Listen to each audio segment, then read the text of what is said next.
welcome to Famous Interviews, where I host a select salon of scintillating society by gathering the glittering and the great, the often lauded, sometimes lettered, but always beloved creme de la creme of the who's who congregate here for a bit of chatter, prattle, babble, and cackle.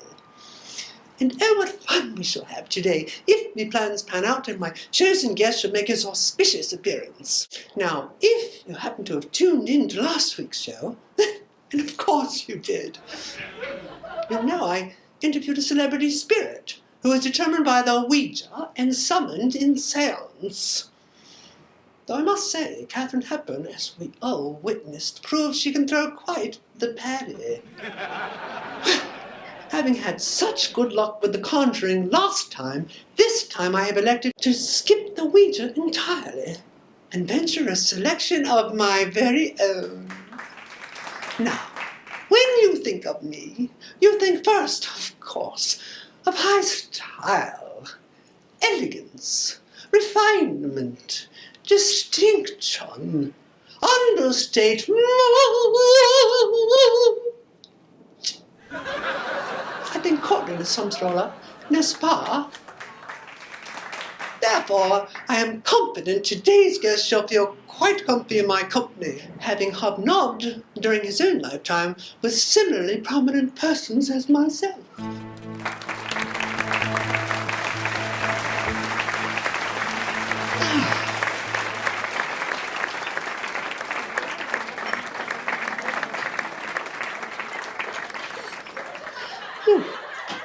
My cutting-edge couturier created my accoutrement especially for today's guest, for he threw the ball of the decade, the place to be, back in the late 1960s, for all of you too young to remember those halcyon go-go days, when the Hilton gathered at the Grand Ballroom of New York's Plaza Hotel for the sensational black and white ball. Sadly, I was unable to attend, young thing that I was, as my invitation, I'm convinced, was somehow lost in the transatlantic shuffle. Of course, I did phone the Postal Service to inquire with the Department of Lost and Undelivered Mail, but they assured me the error must have its origin in the States, where so many errors seem to originate recently. I was quite naive back then, so I took them at face value, silly moi. Not so naive today, but I'm sure the invitation was intended and the host never forgave himself my absence. But I forgive him, and shan't even bring it up when he appears anon. And so, without further ado, let us commence to communicate with none other than Truman Capote. Just losing psychic signals, of course. No, Egbert, it won't drown them out, will only serve to enhance them. Trustez-moi. My sweet son Cecil thoughtfully supplied this lovely candelabra for the mise en scène. So now to begin.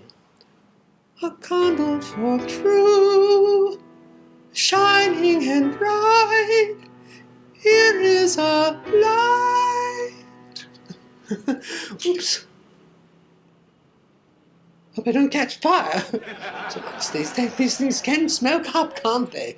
I found a time not long ago, well, not that long ago, when Cecil was in secondary school, and he had friends to the cellar of our home where they'd regularly rendezvous. When I opened the door to inquire if they'd care for some tea and light snacks, I was overcome by a waft of smoke and was dizzy for hours. Cecil claimed it was incense, but I have my suspicions. In any case, I was suddenly so hungry I ended up consuming all the tea and cakes myself and completely forgot about the boys. All right. Back to the matter at hand.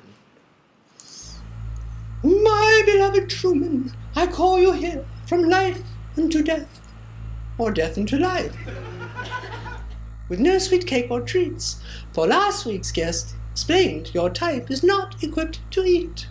Commune with us, Truman Capote, commune with us, move amongst us, move amongst us. And for heaven's sakes, look sharp, it's only a half-hour's show. Smiley. How extraordinary! Here you are in the, well, certainly not the flesh. My, what are you wearing? Do you like it? It was fashioned in your honor. I trust that's intended as a compliment. Something I might have worn to your black and white ball. Well, you certainly would have stood out. Exactly my point. And I knew you'd love it, a man of such good taste. How could you not?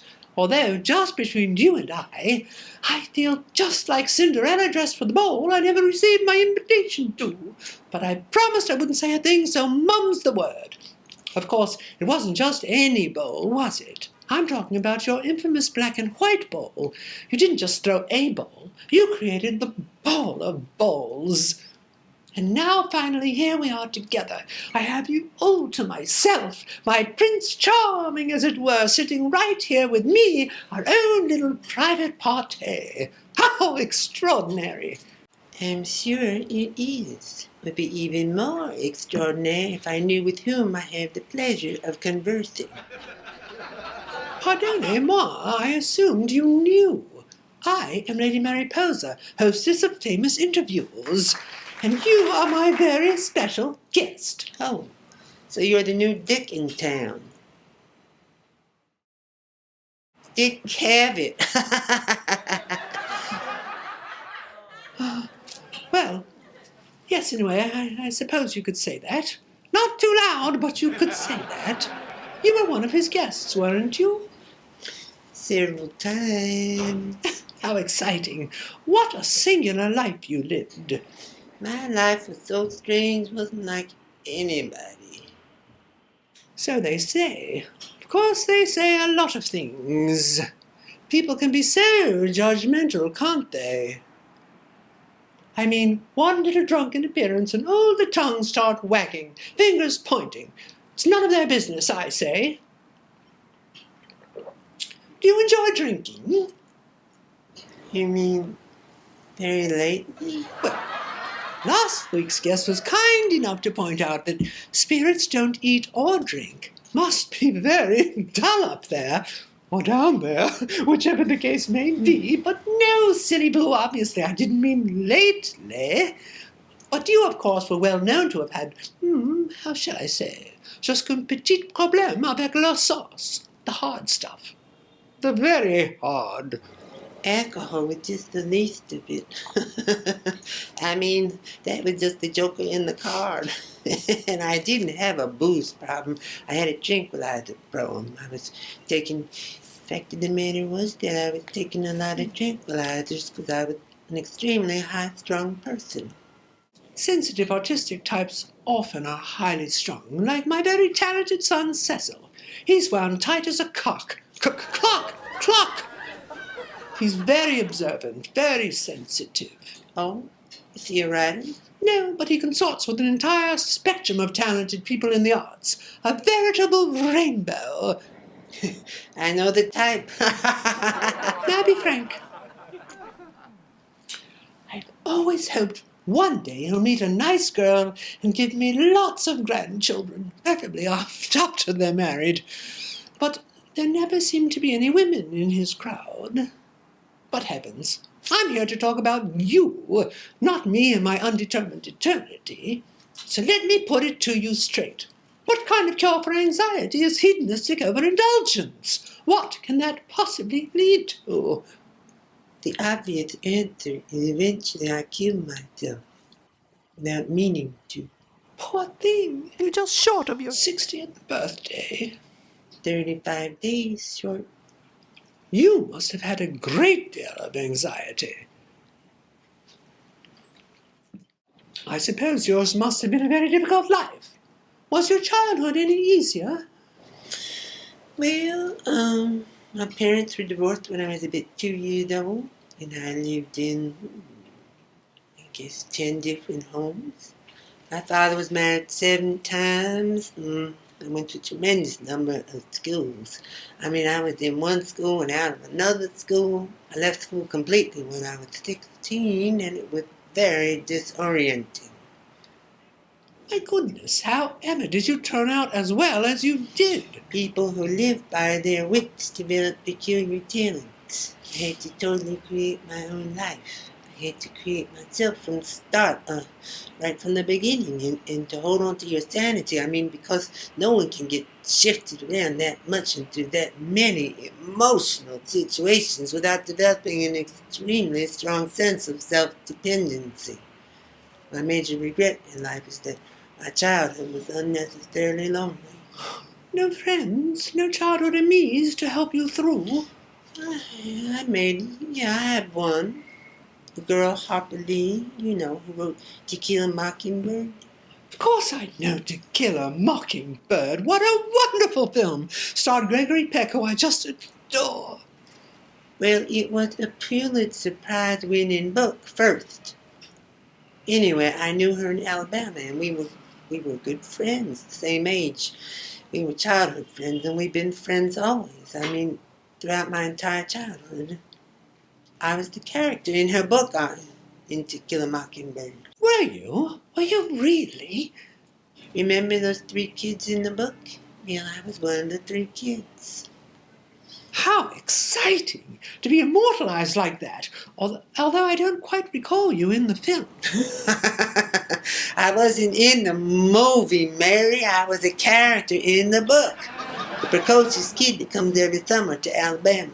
A bit of typecasting, I haven't quite gotten round to reading it yet, but now, knowing you're in it, I shall absolutely have to put it on my list. How fortunate you are to have made so many friends of such excessive renown. I wouldn't say so many.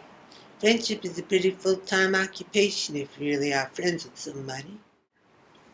You can't have too many friends because then you're just not really friends.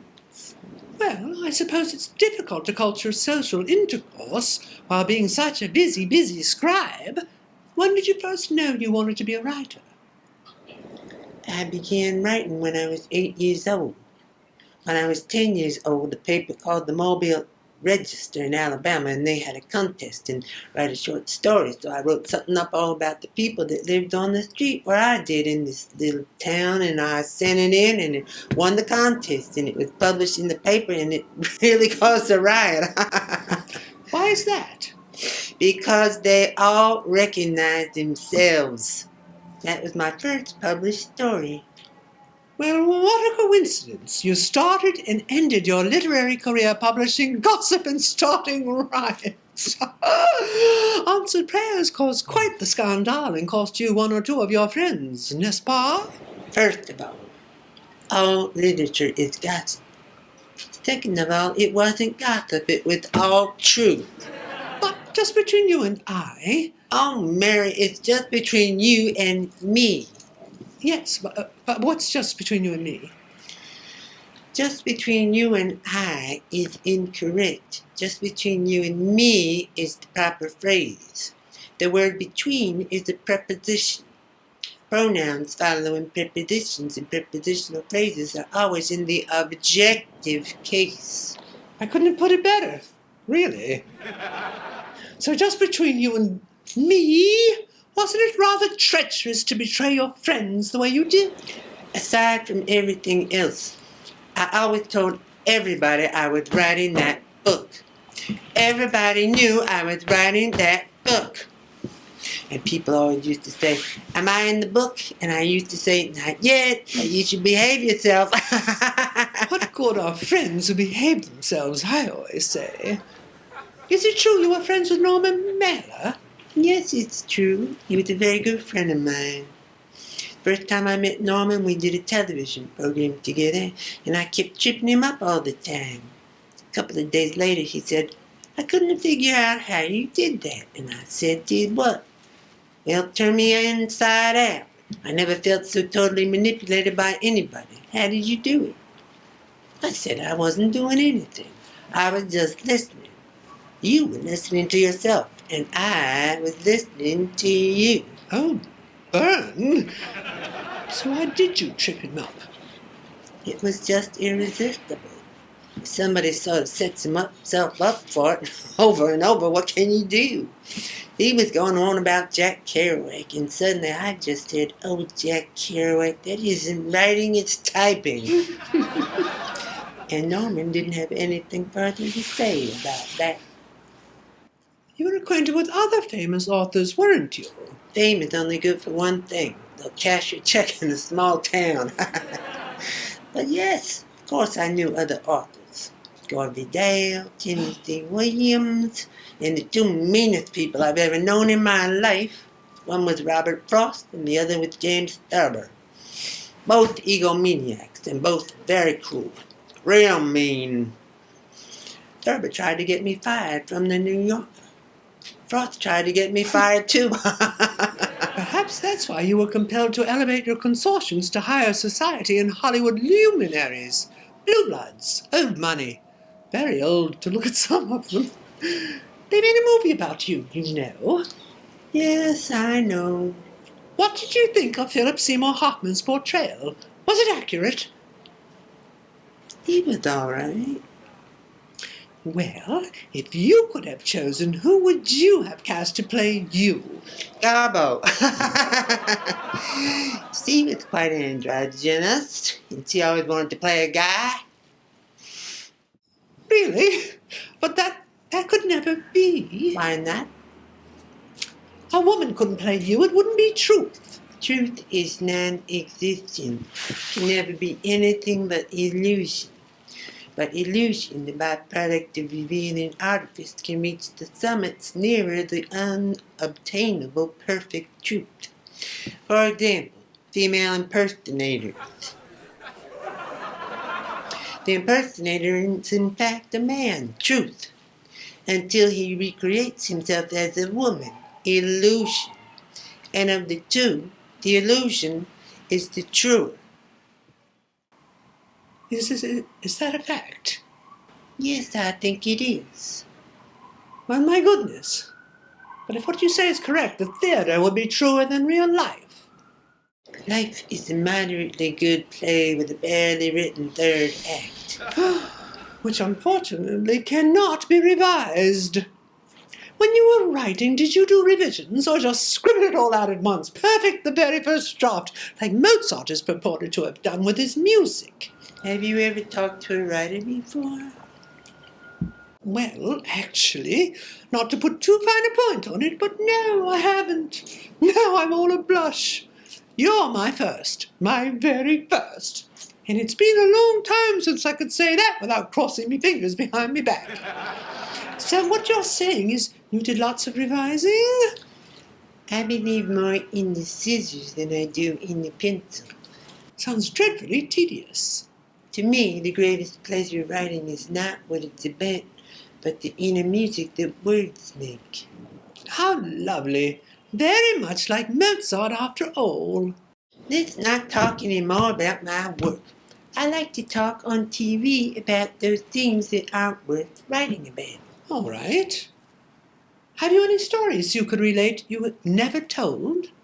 I'm sure everyone at home would be thrilled to hear something new from you, some juicy bit of chit-chat from a celebrity like yourself who had so many fascinating acquaintances. Well, let's see. Here's one.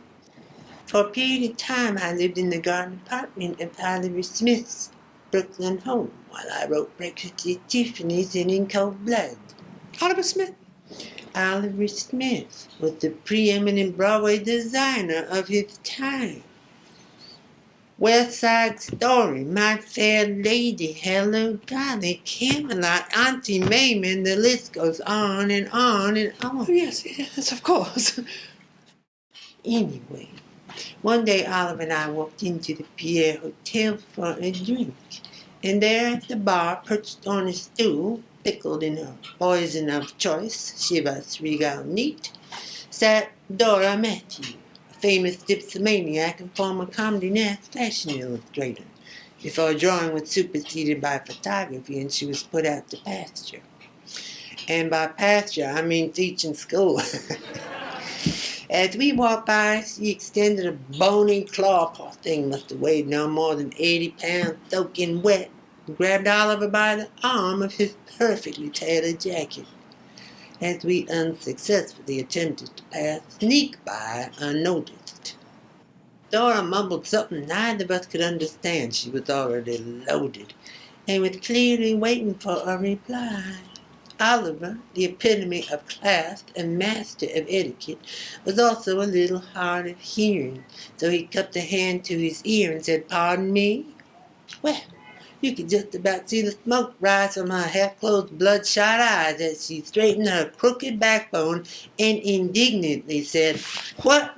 You can hear Jackie with her mealy mouth, but you can't hear me?" Jackie? Jackie O? Yes, Jacqueline Kennedy. She and Oliver were friends. Then Miss Matthew proceeded to tip over. Would have cracked her skull if Oliver hadn't caught her mid-fall. Her mortified escort, probably one of her students, effusively apologized while scooping her up, paying her tab, and whisking her out. Oliver was the perfect gentleman. I would have let her fall. Is it really true? Mostly. A good deal of it. I may have changed. What an exciting life you led. So many characters to draw upon for your literary pursuits. I wonder what kind of novelist I would make. What do you think? I think that depends on... Certainly have known quite a few colorful characters. Back when I was a young thing, I had my share of titillating adventures, though, unlike yourself, not with the smart set. More like the thick set. The very thick. Though some of them have moved on to rather high-level careers in the Conservative Party. But that's a story I wouldn't care to write. I don't think politicians make for very interesting fiction, do you? Well, I think some... Unless you listen to them campaign, then it's all fiction. No, perhaps I shall write a book about the people I've had on the show. All the witty little bon mots I've thought of, but never had the chance to wiggle in during conversation, like the one we're having right now. Listen, Mary, a conversation is a dialogue, not a monologue. That's why there are so few good conversations.